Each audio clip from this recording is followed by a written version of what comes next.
solidaritas untuk menuntut atau mendesak polisi segera menghentikan kasus yang dialami oleh anggota AJI Jakarta juga, yaitu Dandi Dwi Laksono.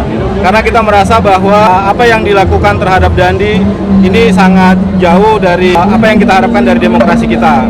Yang pertama yaitu terkait dengan cara-cara penangkapannya sendiri, kita rasa itu sangat bertentangan ya. Jadi kalau misalnya kita mencatat di sini, Dandi itu dijadikan tersangka itu dengan tuduhan pasal 28 ayat 2 dan pasal 45 ayat 2 Undang-Undang ITE dan atau pasal 14 dan pasal 15 KUHP karena menulis di media sosial Twitter mengenai situasi Papua. Nah, kita ngerasa bahwa ini merupakan ancaman kebebasan berekspresi kawan-kawan, ancaman terhadap kita untuk menyuarakan sebuah kebenaran, kita rasa seperti itu. Dan kita merasa bahwa penangkapan Dandi ini sebagai bentuk dari sebuah kemunduran demokrasi yang terjadi saat ini.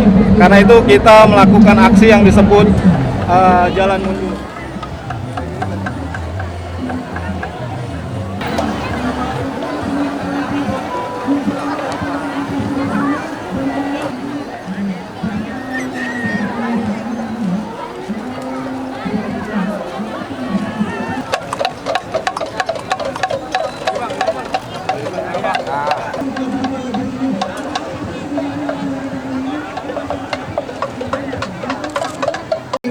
Menambahkan sedikit, jadi aksi jalan mundur ini sebagai simbol mundurnya demokrasi di Indonesia. Jadi AJI dalam sepekan terakhir kita mencatat ada 14 kasus kekerasan yang menimpa teman-teman jurnalis di berbagai daerah. Jadi 10 kasus terjadi ketika aksi 22 sampai 26 Mei kemarin.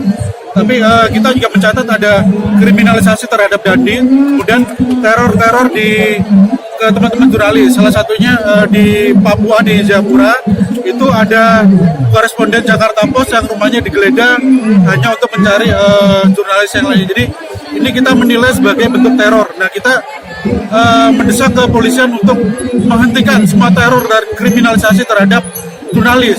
Nah, kemudian kita juga mendorong kasus-kasus kekerasan yang diduga dilakukan oleh polisi. Ada 9 kasus yang kita lihat pelakunya itu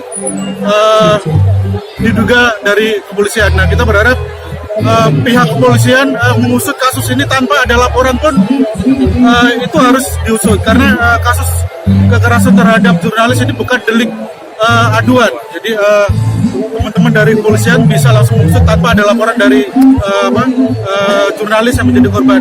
Tapi kita juga mendorong perusahaan media untuk ikut aktif mengadvokasi jurnalisnya yang menjadi korban. Jadi di samping polisi aktif, perusahaan media juga harus aktif melaporkan kasus ini, bukan sebagai kasus etik tapi sebagai pelanggaran pidana sesuai yang diatur dalam Undang-Undang Pers. Jadi itu kawan-kawan yang ingin kita suarakan pada pagi hari ini. Kita ingin mendorong reformasi di tubuh Polri, karena banyak sekali kasus yang tidak diselesaikan, utamanya kasus-kasus kekerasan terhadap jurnalis.